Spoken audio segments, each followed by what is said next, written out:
Of road bikes அப்படின்னாலே எல்லாரும் மைண்டுக்கும் first ஞாபகம் வர்ற ஒரு ஸ்பெஷலான பைக் தான் நான் இன்றைக்கி உங்களுக்கு எடுத்து வந்திருக்கேன். அதுதான் இந்த ராயல் என்ஃபீல்ட் ஹிமாலயன் 450.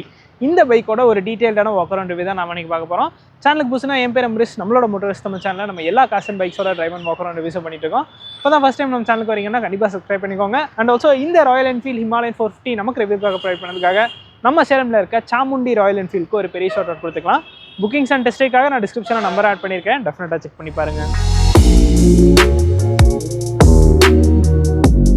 ஸோ இந்த ஹிமாலயன் 450 பார்த்தோம்னா செகண்ட் ஜென்ரேஷன் ஹிமாலயன் அப்படின்னே சொல்லலாம். இதுக்கு முன்னாடி நமக்கு ஹிமாலயன் 411 இருந்துச்சு, அதுலேருந்து அப்கிரேட் ஆகி வந்தது தான் இந்த ஹிமாலயன் 450. இது வந்து கம்ப்ளீட்டாக சாசிலேருந்து எல்லாமே புதுசாக பில்ட் பண்ணியிருக்காங்க. டிசைன் பார்த்தோன்னா நல்ல ஷார்ப்பான ஒரு டிசைன் ஃப்ரண்ட்டில் கொடுத்துருக்காங்க. அண்ட் ஆல்சோ ரெட்ரோ ஸ்டைலில் இருந்தாலுமே நியூ ஏஜ் ஃபீச்சர்ஸ் இதில் நிறைய கொடுத்துருக்காங்க அப்படின்னு தான் சொல்லணும். லைக் நமக்கு எல்இடி ஹெட்லாம்ப்ஸ் வந்துருது, எல்இடி இண்டிகேட்டர்ஸ் கொடுத்துட்றாங்க. அண்ட் இந்த ஹெட்லாம்ப் யூனிட் தனியாக அந்த இடத்துல கொடுத்துருக்காங்க. வைசர் சின்னதாக இந்த இடத்துல ஃபிக்ஸ் பண்ணியிருக்காங்க. அது வேணா நம்ம ஆஃப்டர் மார்க்கெட்டில் இன்னும் கொஞ்சம் பெரிய வைசர் கூட போட்டுக்கலாம். இன்னும் நம்ம விண்ட் பிளாஸ்ட்லேருந்து அது கொஞ்சம் நல்லாவே ப்ரொடெக்ட் பண்ணும். அண்ட் டேங்கோட டிசைன் பார்த்தோம்னா 411 விட இந்த 450 கொஞ்சம் பல்கியான ஒரு டிசைன் பண்ணியிருக்காங்க. 411 வந்து கொஞ்சம் ஸ்லிம்மாக இருக்கும். இது வந்து நல்ல ஒரு ப்ராடான ஒரு டிசைன் பண்ணியிருக்காங்க. அண்ட் ஆல்சோ இந்த கலர் பார்த்தோம்னா காசா ப்ரௌன் அப்படிங்கிற ஒரு கலர். இதுதான் பேசிக் வேரியன்ட் அப்படின்னே சொல்லலாம்.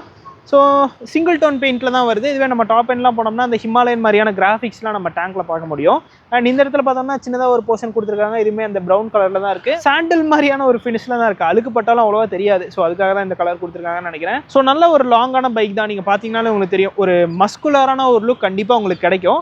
அண்ட் ரியரில் பார்த்தோம்னா நல்ல டெயில் டைடியான ஃபினிஷ் தான் கொடுத்துருக்காங்க.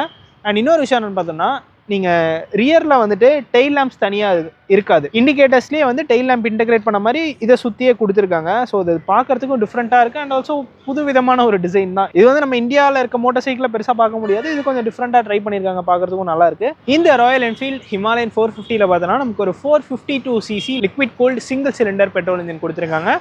இது பார்த்தோம்னா நமக்கு மேக்ஸிமம் ஒரு 40 bhp 39.42 bhp and 40 Nm of torque produce பண்ணுது. கிளச்சுமே பார்த்தோம்னா நமக்கு ஸ்லிப்பர் கிளச் கொடுத்துருக்காங்க. அண்ட் அதுவுமே பெருசாக எனக்கு ஹெவியாக இருக்க மாதிரி ஃபீல் ஆகலை. அண்ட் டயர்ஸ் அப்படின்னு பார்த்தோன்னா நமக்கு இதில் 90/90 21 inch டயர்ஸ் கொடுத்துருக்காங்க. ஸ்போக் வீல்ஸ் தான் வருது. அண்ட் டிஸ்க்னு பார்த்தோம்னா 320 mm டிஸ்க் வந்துருது. அண்ட் டியூவல் சேனல் ஏபிஎஸ்மே பைக்கில் கொடுத்துட்றாங்க. ரியரில் பார்த்தோம்னா 140/70 ஆர் 17 inch டயர்ஸ் கொடுத்துருக்காங்க. இதுவுமே ஸ்போக் வீல் தான். ரியர் வீல்லையுமே இந்த பைக்கில் நமக்கு டிஸ்க் வந்துடும். ரியர் டிஸ்கோட சைஸ் பார்த்தோம்னா 270 mm கொடுத்துருக்காங்க. அண்ட் இந்த பைக்கோட சஸ்பென்ஷன் அப்படின்னு பார்த்தோம்னா ஷோவா பிராண்ட்லேருந்து 43 mm அப்சைட் டவுன் ஃபோக்ஸ் கொடுத்துருக்காங்க. ரியர்லேருந்து பார்க்குறப்போ நமக்கு லிங்கேஜ் டைப் மோனோசாக் சஸ்பென்ஷன் கொடுத்துருக்காங்க. அண்ட் இந்த சஸ்பென்ஷனுமே ரைட் குவாலிட்டி வேறு லெவலில் ஆஃபர் பண்ணுது அப்படின்னு தான் சொல்லணும். நல்ல ஒரு கம்ஃபர்டபுளான எக்ஸ்பீரியன்ஸ் கொடுக்குது இந்த ராயல் என்ஃபீல்ட் ஹிமாலயன் 450. இந்த பைக்கோட ஓவரால் வெயிட் பார்த்தோம்னா 196 kg கொடுத்துருக்காங்க. அண்ட் சீட் ஹைட் பார்த்தோம்னா 825 mm இருக்கும். ஓவரால் லென்த் 2.2 மீட்டர்ஸில் இருக்கும். 1.5 meters ஆஃப் வீல் பேஸ் கொடுத்துருப்பாங்க. ஸோ நல்ல கம்ஃபர்டபுளான ஒரு பைக் தான். அண்ட் இந்த சீட் ஹைட் வேணாலும் நம்ம அட்ஜஸ்ட்டும் பண்ணிக்கலாம். ஸோ இந்த டேங்க் பெருசாக இருக்க மாதிரியே இந்த டேங்க் கெப்பாசிட்டியும் பெருசாக தான் இருக்குது. 17 liter ஃபியூல் டேங்க் கெப்பாசிட்டி இந்த பைக்கில் நம்ம கொடுத்துருக்காங்க. மைலேஜ்னு பார்த்தோம்னா ஒரு 30 km ஓனர் ரிப்போர்ட்டட் மைலேஜ் சொல்கிறாங்க. ஸோ நம்ம டிரைவிங் ஸ்டைலில் பொறுத்தும் அது கண்டிப்பாக சேஞ்ச் ஆகும். ஸோ ஃபீச்சர்ஸ் அப்படின்னு பார்த்தோன்னா இந்த பைக்கில் நமக்கு ஒரு ஃபுல்லி டிஜிட்டல் இன்ஸ்ட்ருமெண்ட் கிளஸ்டர் கொடுத்துருக்காங்க. அதை கண்ட்ரோல் பண்ணுறதுக்கு நமக்கு டாகிள்ஸ் இந்த சைடில் வந்துடுது. ஸோ இது ஒரு ஜாய்ஸ்டிக் மாதிரி ஒரு பட்டன் இருக்குது. அது யூஸ் பண்ணுறதுக்கும் ஈஸியாக தான் இருக்குது. ஹோம்க்கான தனியாக ஒரு பட்டன் இந்த இடத்துல கொடுத்துட்றாங்க. அண்ட் மோட் சேஞ்ச் பண்ணுறதுக்கு பட்டன் நமக்கு இந்த இடத்துல கொடுத்துறாங்க. ஸோ இதில் பார்த்தோன்னா நம்ம ஏபிஎஸ் ஆன் அண்ட் ஆஃப் பண்ணிக்கலாம், ரியர் ஏபிஎஸும் ஆஃப் பண்ணிக்கலாம். ஸோ இது தவிர நமக்கு வேறு என்ன இருக்குது அப்படின்னு பார்த்துடலாம். ஸோ இதில் பார்த்தோன்னா நமக்கு யூஸ்வலாக வர்ற அந்த ட்ரிப் இன்ஃபர்மேஷன் எல்லாமே வந்துடுது. அண்ட் இது தவிர ரேஞ்ச் கொடுத்துட்றாங்க. அண்ட் வோல்டேஜ்க்கான ஒரு இன்ஃபர்மேஷன் வந்துடுது. சர்வீஸ் டியூ இன்ஃபர்மேஷன் கொடுத்துட்றாங்க. இன்ஜினோட டெம்பரேச்சர் இன்ஃபர்மேஷன் வந்துடுது. ஸோ நல்லாவே லோட் பண்ணியிருக்காங்க இந்த இன்ஸ்ட்ருமெண்ட் கிளஸ்டர். அண்ட் நிறைய செட்டிங்ஸுமே நமக்கு வந்துடுது. இதில் பார்த்தோன்னா அப்பியரன்ஸ் கொடுத்துருக்காங்க, trip preference, my vehicle, system information, favourites, இந்த மாதிரி நிறைய விஷயம் கொடுத்துருக்காங்க.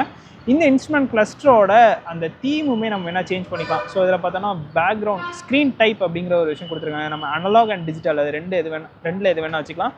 ஸோ இது பார்த்தோம்னா அனலாக் அண்ட் டிஜிட்டல். ஸோ இதுதான் பார்த்தீங்கன்னா அந்த அனலாக் வியூ. இதில் வந்து நமக்கு அந்த ஆர்பிஎம் மீட்டரோட வந்துடும். நம்ம வேணாம்னா நம்ம டிஜிட்டல் வியூ கூட சேஞ்ச் பண்ணிக்கலாம். அண்ட் இது பார்த்தோன்னா நமக்கு டே அண்ட் நைட் அதுவே ஸ்விட்ச் ஆகிக்கும். டே டைமில் ஒரு ஒயிட் கலர் பேக்லைட்டில் இருக்கும். இப்போ கொஞ்சம் அந்த டே லைட் அது சென்ஸ் பண்ணாதனால அந்த நைட் மோடுக்கு ஷிஃப்ட் ஆயிடுச்சு. ஸோ ஃபுல்லாக ஒரு பிளாக் கலர் பேக்லைட்டில் இருக்குது. இந்த இடத்துல பார்த்தோன்னா நமக்கு ஸ்பீடோமீட்டர் வந்துடுது. கியர் பொசிஷன் இண்டிகேட்டர் இந்த இடத்துல கொடுத்துறாங்க. ஓடோமீட்டர் இந்த இடத்துல வந்துடுது. அண்ட் டெம்பரேச்சர் மீட்டர் இந்த இடத்துல கொடுத்துட்றாங்க. ஏகப்பட்ட இன்ஃபர்மேஷன் லோட் பண்ணியிருக்காங்க அப்படின்னே சொல்லலாம். ஸோ யூஸ் பண்ணுறதுக்கு ரொம்ப ஈஸியாக தான் இருக்குது. ராயல் என்ஃபீல்ட் அப்படிங்கிற ஒரு பேஜிங்குமே இதில் நமக்கு பண்ணியிருக்காங்க. அண்ட் இந்த ஸ்விட்ச் கியரோட குவாலிட்டியுமே நல்லா தான் இருக்குது. நம்ம யூஸ்வலாக ராயல் என்ஃபீல்ட் பைக்ஸில் பார்க்குறது தான். ஸோ நம்ம இன்ஜின் கில் ஸ்விட்ச் இந்த இடத்துல கொடுத்துறாங்க. அதுலேயே இன்டெகிரேட்டடாக நமக்கு ஸ்டார்ட் பண்ணுறதுக்கான பட்டனும் வந்துடுது. மோட் ஸ்விட்ச் இந்த இடத்துல கொடுத்துறாங்க. லெஃப்ட் சைடில் நமக்கு ஹை பீம் லோ பீம் ஸ்விட்ச் பண்ணுறதுக்கான பட்டன் கொடுத்துருக்காங்க. இண்டிகேட்டர்ஸ்க்கான ஸ்டாக்ஸுமே இந்த இடத்துல வந்துடுது. குவாலிட்டின்னு பார்த்தோம்னாலும் நல்லாவே பண்ணியிருக்காங்க. பேனல் கேப்ஸ்லாம் எனக்கு பெருசாக தெரியல. ஸோ நல்ல ஒரு ஃபிட் அண்ட் ஃபினிஷ் பண்ணியிருக்காங்க அப்படின்னே சொல்லலாம். அண்ட் ஓஆர்எம்ஸும் நல்லா பெருசாகவே கொடுத்துருக்காங்க. ஸோ அந்த ஷோல்டர் வந்துட்டு அந்த வியூவை மறைக்கல, நல்லா வைடாகவே இருக்குது. அண்ட் இந்த பைக்கோட எக்ஸாஸ்ட் நோட் எப்படி இருக்குது அப்படின்னு இப்போ நம்ம பார்க்கலாம்.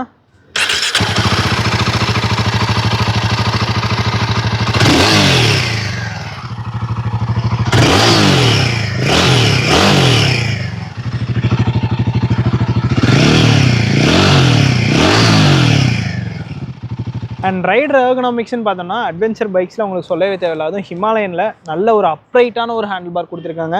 சீட்டுமே நல்லா லாங்காக இருக்குது, செம்ம கம்ஃபர்டபுளான ஒரு சீட்ஸ் அப்படின்னே சொல்லலாம். ஸ்ப்ளிட் சீட்ஸ் கொடுத்துருக்காங்க. அண்ட் இந்த சீட் ப்ளஸ் இந்த சஸ்பென்ஷன் செட்டப் எல்லாம் ஒரு காம்பினேஷனாக ஒர்க் ஆகுறதுனால நமக்கு நல்ல ஒரு ரைட் கம்ஃபர்ட் கண்டிப்பாக கிடைக்குது. ஃபுட் பேக்ஸுமே பார்த்தோம்னா நமக்கு ஒரு சென்டர் செட்டாக தான் பண்ணியிருக்காங்க. ஸோ நல்ல ஒரு ரைடிங் பொசிஷன் தான். லாங் ட்ரைவ்ஸ்க்கு உண்மையிலே கம்ஃபர்டபுளாக இருக்க மாதிரியான ஒரு டிரைவிங் பொசிஷன் தான் இந்த ராயல் என்ஃபீல்ட் ஹிமாலயன் 450 கொடுத்துருக்காங்க. அண்ட் ஃபைனலி கலர் ஆப்ஷன்ஸ்னு பார்த்தோம்னா நமக்கு ஒரு 5 கலர் ஆப்ஷனில் வருது. யூஸ்வலாக நம்ம ராயல் என்ஃபீல்ட் பைக்ஸில் பார்க்குற மாதிரியே கலர் ஆப்ஷனுக்கு ஏற்ற மாதிரி தான் அந்த ப்ரைஸுமே சேஞ்ச் ஆகுது. இந்த பர்டிகுலர் கலர் பார்த்தோம்னா காசா ப்ரௌன் அப்படிங்கிற ஒரு கலர், இதுதான் பேஸ் வேரியன்ட் அப்படின்னே சொல்லலாம். இந்த காசா ப்ரௌன் வேரியன்ட்டோட ஆன் ரோட் ப்ரைஸ் பார்த்தோம்னா நமக்கு 3.55 lakhs ஆன் ரோட் ப்ரைஸ் எல்லாம் வருது. ஸோ இதுதாங்க இந்த ராயல் என்ஃபீல்ட் ஹிமாலயன் 450 ஒரு டீட்டெயிலான ஒர்க் ரிவ்யூ. இந்த வீடியோ பிடிச்சிருந்தா லைக் பட்டன் தட்டி விட்டுக்கோங்க. அண்ட் ஆல்சோ நம்மளோட மோட்டர்ஸ் நம்ம சேனலுக்கு சப்ஸ்கிரைப் பண்ணிக்கோங்க. See you guys in next video real soon. Take care, bye bye and drive safe.